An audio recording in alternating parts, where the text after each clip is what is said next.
Hey, how you doing? Scotty from Scott's Bass Lessons, and today I've got a brand new bass riff of the week for you. And just before I go on, you can get the full tab and notation for this directly below this video. If you're watching on YouTube, the link is directly below. Just hit that link, follow the instructions, and it will be emailed to you directly. If you're watching this on the website, just hit the text link underneath this video, and again, follow the instructions, and it will be emailed directly to you. This riff, I get a ton of emails asking me how I come up with these riffs, and in all honesty, I just normally sit down, put the camera on, press record, and just hopefully something good comes out. With this one specifically, the idea for this riff kind of came about because I've got this thing called Scott's Bass Lessons Academy, which is a full community. There's step-by-step courses, the full shebang, and all the shenanigans. And what we do within the academy is run bi-weekly live Q&A sessions with me. So the whole community jumps online and we do these live sessions where people can ask me questions directly and I can answer them. And Andreas, if you're out there watching, Andreas, one of our academy members, and if you want to check out the academy, by the way, I'll put a link below this video as well. Check it out. It's absolutely amazing. I'd love for you to come and join up and, hang out with us.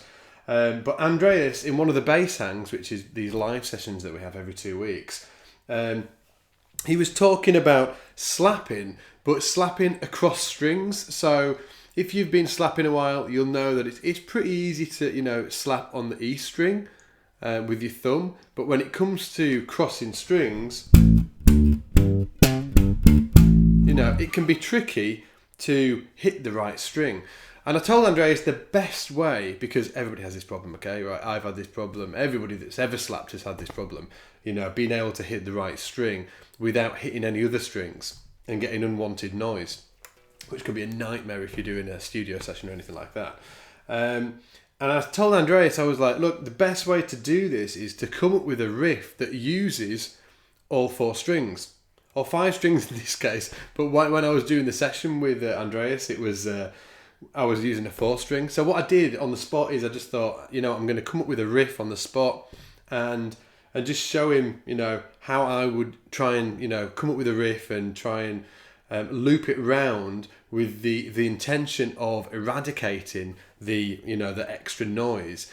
And essentially you come up with a riff and you just play it 1,000 times, 2,000, 3,000 times and concentrate on getting the thumb strike right on the correct string. And by doing that and just using a repeated riff, it means that your technique's going to get honed and it's just going to become a lot better, and you're going to be able to hit the strings that you want to hit. So what I thought would be a cool idea is to show you guys and gals, bass guys and gals, the riff that I showed Andreas in that particular session that we did a few weeks ago.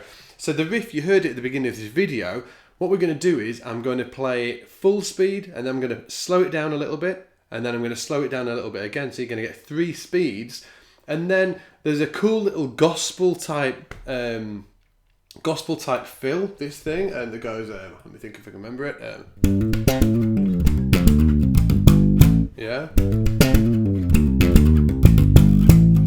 Based on a D minor pentatonic scale. There's that, so I'm probably just going to focus on that as well at the end of the video, just so I can talk through exactly what's going on there and how you should practice that specific part of the riff, because it's quite tricky. So first of all, let's hear the full riff up to speed.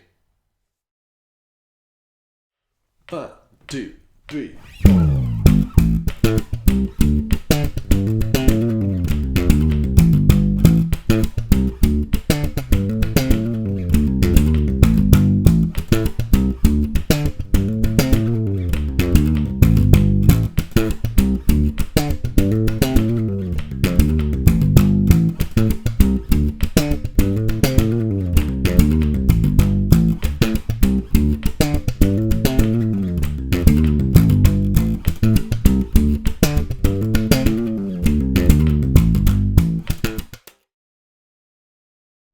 So we've just played that at 100 BPM, 100 beats per minute, if anybody's wondering what that means, BPM. And get yourself a metronome while you're at it. Or you can actually, you can get them online as well, actually. So just use an online one. Just write online metronome into Google, you'll find it. So I'm slowing it down a bit, and this is at 80 BPM, okay? 1, 2, 3, 4.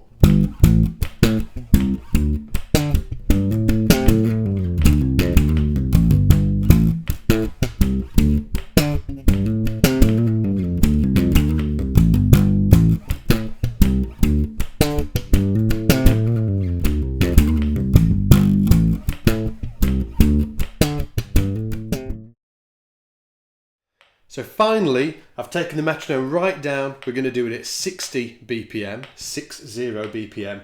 And this will be quite hard to play actually because I've never played at this speed. Fingers crossed I'll be able to do it. Okay, 60 BPM, 2, 3, 4.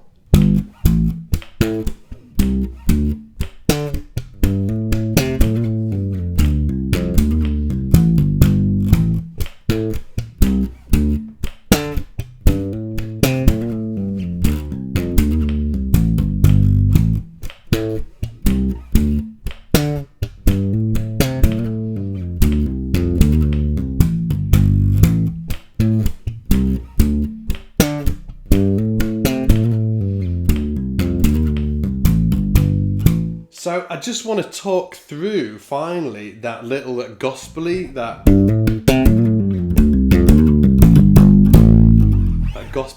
gospely type riff. It's kind of emulating the synth bass where people will be using the vibrato wheel when they're playing. Like Stevie did a lot of that. There's actually some cool stuff on some Michael Jackson records like that as well. It's been used extensively by a ton of people. So it's based on a D minor pentatonic scale, and if you really want to get this down, I think you should break it into 2 separate bits, okay? So the first bit would be, in fact, let's just listen to the full thing. Okay? Oh, there we go. The first bit is, so that's the first bit you need to get down. Let's break that down so it's really slow.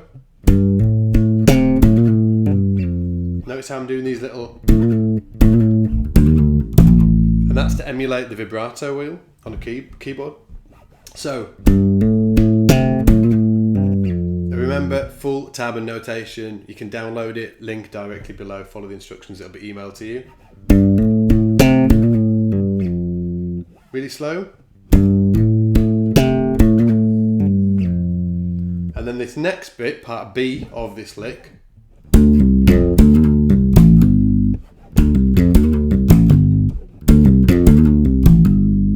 so let's break that down so it's really slow.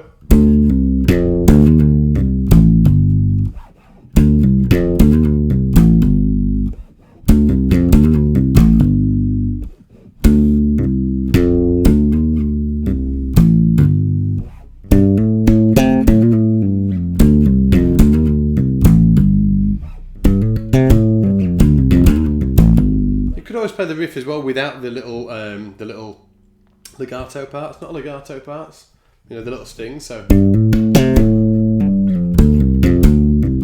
how it sounds. It's hard for me to play without them on that particular sound because I'm so used to doing it. But yeah, so with that, you're going to find that you're going to be hitting strings that you don't want. It's going to be, you know, a real pain to start with. But just, you know, be confident with the feeling that if you just keep doing it, you know, it will find its place, it'll find its way, and you'll be starting to, you know, you'll start to hit the correct strings and muting. Some of this stuff happens naturally, you know, once you play something sort of, you know, 1,000 zillion times, a lot of subliminal things happen within your technique and your approach to it that you won't really know, but it'll just start sounding cleaner. But obviously it's great to be able to concentrate on that as well, so make sure you're hitting the correct strings and try and be aware of everything that's going on. So yeah, as I said before, you can download the full tab and notation for this lesson. If you like this lesson, I will love you forever, and make sure you go over to scottsbasslessons.com, sign up, become a subscriber. You know, it's totally free. And I'll send you loads of subscriber free goodies. So take it easy, and I'll see you in the next one. I'm off to the shed. Bye.